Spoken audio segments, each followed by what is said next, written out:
Փաշինյան, հարցից Արմեն Գրիգորյանի հեռացման հետ կապված եմ ուզում հարցնել։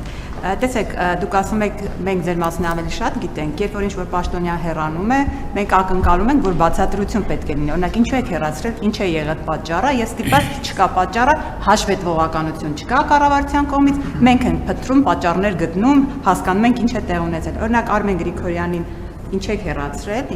ինչու է պաշտոնազրկվել, դժգոհ էիք իր աշխատանքից, ինչ որ խնդիրներ կար, սա առաջին հարցը, եւ ձեր հայտարարությունը ասում եք ԵԱՏՄ խնդիրները բխում են եռագլուխ կուսակցությունների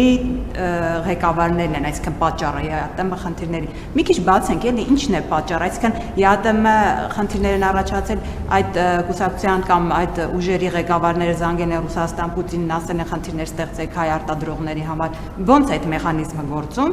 եւ բուն հարցը դուք ԵԱՏՄ նիստին եմ ուզում անդրադառնալ, գնացիք եւ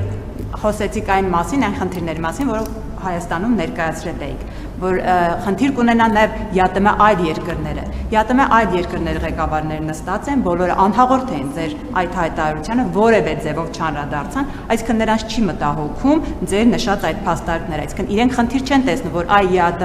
ԵԱՏՄ-ի հետ կապված Հայաստանը խնդիր ունի, ինչ որ բարի իրենք էլ կունենան։ Սա ինչ է նշանակում, պարոն Փաշինյան, արդյոք իրականում խնդիրը ոչ թե ԵԱՏՄ-ի մեջ է, այլ խնդիրը մեկ այլ տեղ է եւ արդյոք դուք փորձել եք ռուսական կողմից, որտեղ մեծ համար պարզվում է ԵԱՏՄ-ն զուտ ռուսական շուկան է։ Արդյոք Ռուսաստանի պաշտոնյաները ինչ որ ձևով բացատրել են, թե կամ ձեզ դուք ասում եք ակնկալում եմ, որ էքսկլյուզիվ հարաբերություններ պետք է լինեն։ Դուք բացատրել եք եւ ընկալում կա ամեն դեպքում, որ այդ էքսկլյուզիվությունը այլևս չի լինելու։ Ինչ են անդադ իրենք կրկնում, որ դուք պետք է հարաքվե անեք, որպեսզի իրենք հասկանան այդ էքսկլյուզիվը վերածվել է թե ոչ։ Բայց անկեղծ ասած ես զարմացած եմ հատկապես ձեր վերջի հարցի վրա, որովհետեւ այդ թվում ԵԱՏՄ ելույթում ես այդ հարցերին անդրադարձել եմ։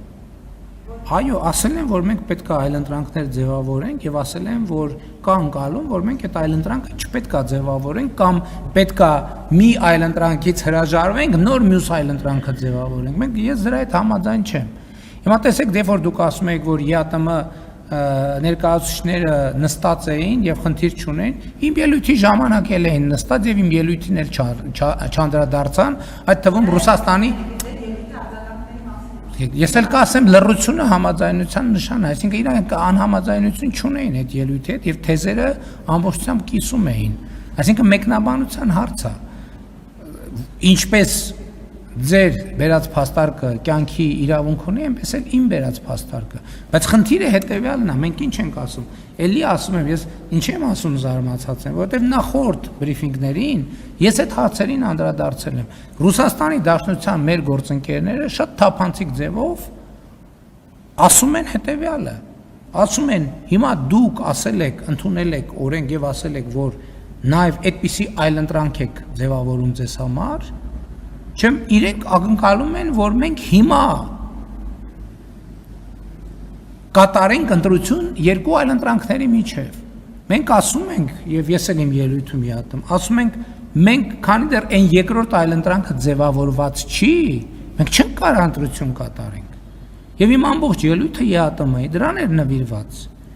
Ես ասում եմ հիմա մենք ո՞նց հանրաքվե անենք Հայաստանը Եվրամիություն թե ԵԱՏՄ, որովհետև հանրաքվե անելու համար պետք է նախընտրական քարոզարշավ անել, չէ՞։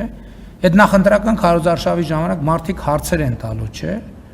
Այդ երկրորդ այլընտրանքը գոյություն չունի։ Եվ մենք հանրաքվե ապագայում անպայման կանենք,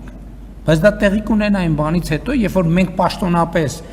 առնվազն նախ մենք ինստիտուցիոնալ առումով որոշակի նախապատրաստական աշխատանքներ արած լինենք, երկրորդն էլ դիմաց լինենք Եվրոպական միությանը անդամակցության հարցով, պաշտոնապես դիմաց լինենք, որ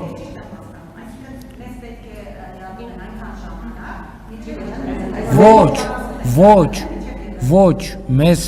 եւ ԵՄ-ն եւ ԵԱՏՄ-ն հավասարաչափ եւ հավասարապես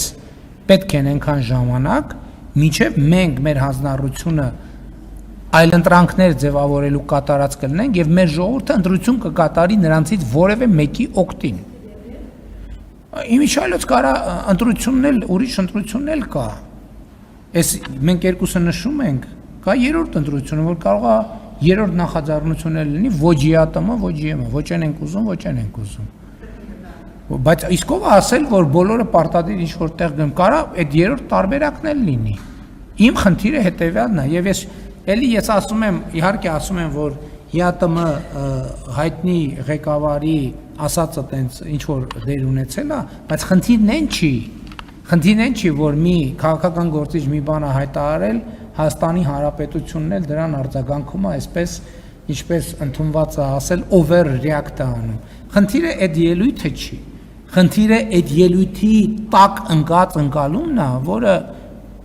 ի վերջո մենք պետք է հարգելի գործընկերներ իրար աչքերի մեջ նայենք եւ ասենք այն, որ այն ինչ որ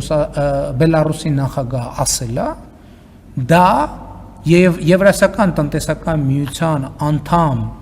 մի շարք երկրների ընկալումն է Հայաստանի Հանրապետության մասին, խորը ինստիտուցիոնալ ընկալումը,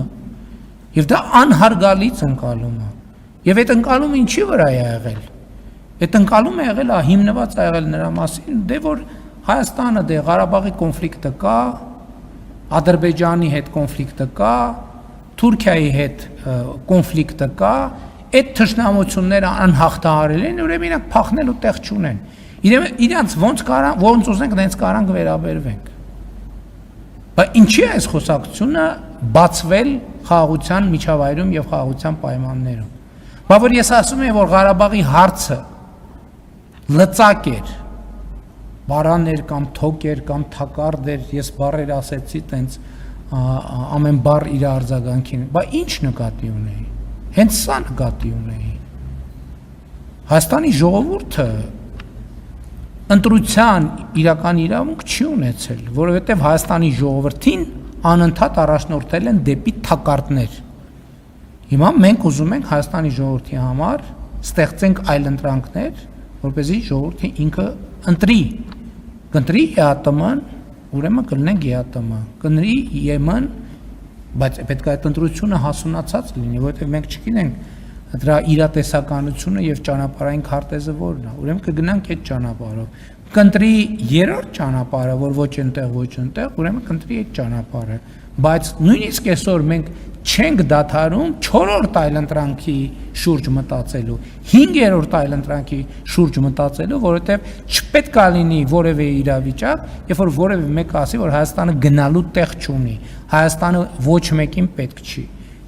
Մենք գործնականում ապացուցեցինք, որ Հայաստանը պետք է շատերին որպես միջազգային հանրության պատասխանատու գործընկեր եւ շատ կարեւոր երկիր։ Մենք ապացուցեցինք, որ Հայաստանի Հանրապետությունը ծայրագավառ չէ, Հայաստանի Հանրապետությունը խաչմերուկ է Հարավային Կովկասի հետ միասին, մեծ տարածաշրջանի հետ միասին։ Եվ մենք այդպես ենք վերաբերվում հարցին, ամենայն հարգանքով բոլորի նկատմամբ, ամենայն հարգանքով բոլորի շահերի նկատմամբ, բայց մենք չենք կարող որևէ մեկի շահերը վեր դասել մեր պետական շահերից։ Մենք չենք կարող իհարկե նաև արհամարանքով վերաբերվել կամ կամահարանքով վերաբերվել որևէ մեկի շահերին, դրա համար մենք փորձում ենք բոլոր հարցերը համբերատար, առանց էսկալացիաների, առանց նյարդի հանգիստ համբերատար քննարկել լուծել։ Ինչքան ենք քննարկելու, այնքան ինչքան պետք է, մինչև գտնվի այն համաձայնության կետը, որը շատ թե քիչ կբավարարի կողմերին։ Բականի հունիսի 7-ի ընտրությունների արդյունքով Հայաստանի Հանրապետության ժողովուրդը տվել է իր գնահատականը։ Շնորհակալ եմ։